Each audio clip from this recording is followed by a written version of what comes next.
Hello students, আমি Namita ma'am জ্ঞানজ্যোতি coaching সেন্টারের পক্ষ থেকে তোমাদের সকলকে জানাই আরো একবার স্বাগত। তো স্টুডেন্টস, আজকের ক্লাসে আমরা যে বিষয় নিয়ে আলোচনা করবো তা হলো আর্যদের ভারতে আগমনের সময়কাল নিয়ে। তো চলো দেরি না করে আমরা আজকের আলোচনা শুরু করি। আচ্ছা, আলোচনা শুরু করার পূর্বে তোমাদের একটা ছোট্ট ইনফরমেশন দিয়ে রাখি যে তোমরা যারা যারা ভাবছো তোমরা এই সেমিস্টারে আমাদের সাথে অনলাইনে যুক্ত হবে, তোমরা স্ক্রিনে দুটো নাম্বার দেখতে পাচ্ছ। এই দুটো নাম্বার হলো আমাদের জ্ঞানজ্যোতি কোচিং সেন্টারের অফিসিয়াল হেল্পলাইন নাম্বার। তো তোমরা এই দুটো নাম্বারের মধ্যে যে কোনো একটিতে যোগাযোগ করে আমাদের সাথে যুক্ত হতে পারো। এছাড়াও তোমাদের কোর্স ডিটেলসটাও বলে রাখি যে তোমাদের যাদের যাদের মেজর কোর্স রয়েছে তোমাদের জন্য যে কোর্স ফিটা রাখা হয়েছে সেটা রাখা হয়েছে 1299 টাকা। এছাড়াও তোমাদের যাদের যাদের মাইনর কোর্স রয়েছে তোমাদের জন্য যে কোর্স ফিটা রাখা হয়েছে সেটা রাখা হয়েছে 699 টাকা। তো স্টুডেন্টস, এই ছিল ইনফরমেশন। এবারে আমরা আজকের আলোচনা শুরু করব। তো দেখো, আর্যদের আদি বাসভূমি কোথায় ছিল? অধিকাংশ ঐতিহাসিকরা বলেন যে মধ্য এশিয়া। ঠিক আছে, তো আর্যদের আদি বাসভূমি নিয়ে ঐতিহাসিকদের মধ্যে প্রবল মত পার্থক্য রয়েছে। যেমন ম্যাক্স মুলার সহ অন্যান্য কিছু ঐতিহাসিক বলেন যে আর্যদের আদি বাসস্থান ছিল কি মধ্য এশিয়া এবং মধ্য এশিয়া থেকে তারা ভারতবর্ষে এসেছিল। আবার কিছু কিছু ঐতিহাসিক বলেন যে আর্যদের আদি বাসভূমি কোথায় ছিল? ভারতেই ছিল। তো ঐতিহাসিকদের মধ্যে মত পার্থক্য থাকলেও বলা হয় যে আর্যরা মধ্য এশিয়া থেকে ভারতবর্ষে এসেছিল। তো দেখো, সেই আদি বাসভূমি অর্থাৎ মধ্য এশিয়া ত্যাগের কারণগুলি কি ছিল? প্রথমত কারণ হলো যে মধ্য এশিয়ায় আদি বাসভূমিতে তীব্র খাদ্য সংকট দেখা দিয়েছিল এবং গবাদি পশুদের জন্য চারণ ভূমির কিছু অভাব ছিল, যার জন্য তারা ধীরে ধীরে ভারতবর্ষে প্রবেশ করে। এছাড়াও অন্যান্য কারণ হলো যে স্থানাভাব ও জনসংখ্যা বৃদ্ধি, যে বাসস্থানের অভাব ছিল এবং কি জনসংখ্যা ক্রমাগত বৃদ্ধি পেয়েছিল, যার জন্য তারা ধীরে ধীরে ভারতবর্ষে প্রবেশ করে।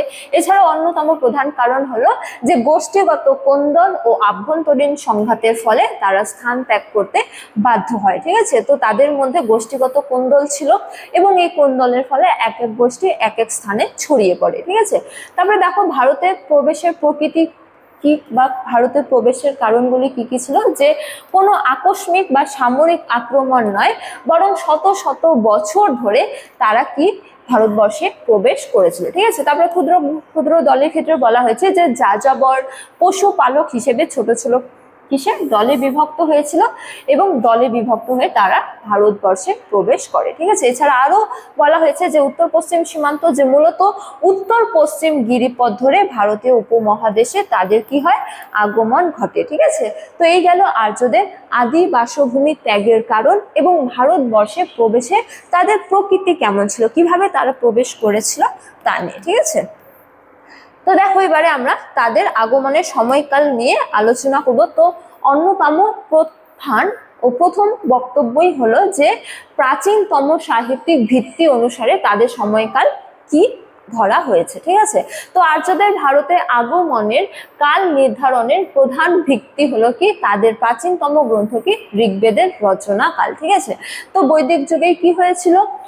ঋগ্বেদ রচনা হয়েছিল এবং বৈদিক যুগে আর্যরা ভারতবর্ষে বসবাস করেছিল। তো সুতরাং তাদের সম্পর্কে জানার বা তাদের আগমনের সময়কাল সম্পর্কে জানার অন্যতম প্রধান সাহিত্যিক উপাদান হলো এই ঋগ্বেদ। ঠিক আছে, তো দেখো বলা হয়েছে যে প্রখ্যাত পণ্ডিত ম্যাক্স মুলারের মতে 1200 থেকে, এখানে 1000 হবে, 1200 থেকে 1000 খ্রিস্টপূর্বাব্দের মধ্যে ঋগ্বেদের প্রধান যে স্রোতগুলি সেগুলি রচিত হয়েছিল। ঠিক আছে, তো উইন্টার নিটসের সমর্থন অনুযায়ী যে বিশিষ্ট জার্মান ভারত তত্ত্ববিদ উইন্টার নিটশো ম্যাক্স মুলারের এই যে কালানুক্রমিক সিদ্ধান্ত তাকে সমর্থন করেছেন এবং তারা বলেছেন যে যেহেতু ঋগ্বেদ ভারতের উত্তর পশ্চিম সীমান্তেই রচিত হয়েছিল, তাই আর্যদের আগমন অবশ্যই 1200 খ্রিস্টপূর্বাব্দের পূর্বেই ঘটেছিল। ঠিক আছে, অর্থাৎ আর্যরা 1200 খ্রিস্টপূর্বাব্দের পূর্বে ভারতবর্ষে এসেছিল এবং 1200 থেকে 1000 খ্রিস্টপূর্বাব্দের মধ্যে তারা ঋগ্বেদ রচনা করেছিল। ঠিক আছে,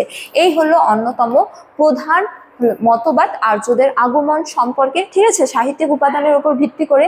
এছাড়া প্রত্নতাত্ত্বিক বা শিলালিপিগত প্রমাণ অনুসারে তাদের আগমনের সময়কাল কেমন ছিল তার ক্ষেত্রে বলা যায় যে বোঘাজকই শিলালিপি। ঠিক আছে, তো এই বোঘাজকই শিলালিপি এশিয়া মাইনরে আবিষ্কৃত হয়েছে। তো এশিয়া মাইনরে প্রাপ্ত হুয়াইত ও মিওয়ানি রাজাদের বৈবাহিক এদিকে চুক্তিপত্র। ঠিক আছে, তো বৈদিক দেবতাদের উল্লেখ, এই যে বোঘাজকই শিলালিপি এখানে কিন্তু চুক্তির সাক্ষী হিসেবে বৈদিক দেবতা ইন্দ্র, মিত্র, বরুণ এবং কি নাচ্য না সত্য এর নাম উল্লেখ বা খোদাই করা রয়েছে। ঠিক আছে, তো এই যে বৈদিক দেবতাগুলির নাম উল্লেখ করা হয়েছে এই বোঘাজকই শিলালিপিতে, এবং এই যে দেবতাগুলি এগুলি ঋগ্বেদের দেবতা ছিল। ঠিক আছে, এবং ঋগ্বেদেও এদের নাম উল্লেখ পাওয়া যায় এদের নামের। এছাড়াও এই যে দেবতাগুলি রয়েছে এই দেবতাগুলি কিন্তু ঋগ্বৈদিক যুগে তাদের অবস্থান ছিল। সুতরাং বলা যায় যে বৈদিক যুগে বা বৈদিক যুগের কিছুটা সময় পূর্বে তারা ভারতবর্ষে এসেছিল। ঠিক আছে, তো তেল এল আরমানা লিপি অনুসারে যে মিশরে আবিষ্কৃত লিপিতে সিরিয়ার রাজাদের নামকরণে স্পষ্ট সংস্কৃত প্রভাবও দেখা যায়, এবং এই সংস্কৃত ভাষার প্রভাব কিন্তু বৈদিক যুগে ছিল। সুতরাং বৈদিক যুগের কিছুটা সময় পূর্বে আর্যরা ভারতবর্ষে এসেছিল বলে ঐতিহাসিকরা মনে করেন প্রত্নতাত্ত্বিক উপাদানের উপর ভিত্তি করে। ঠিক আছে, তারপরে দেখো ম্যাক্স মুলার কি বলেন যে আর্যরা 1200 থেকে 1000 খ্রিস্টপূর্বাব্দে এদেশে এসেছিল। যেমন দেখো বলা হয়েছে যে বৈদিক ছন্দের বিকাশ ও ভাষার স্তর বিশ্লেষণ করে তিনি বলেন যে 1200 থেকে 1000 খ্রিস্টপূর্বাব্দকে মূল কাল হিসেবে চিহ্নিত করেন তিনি। ঠিক আছে, আর্যদের আগমনে।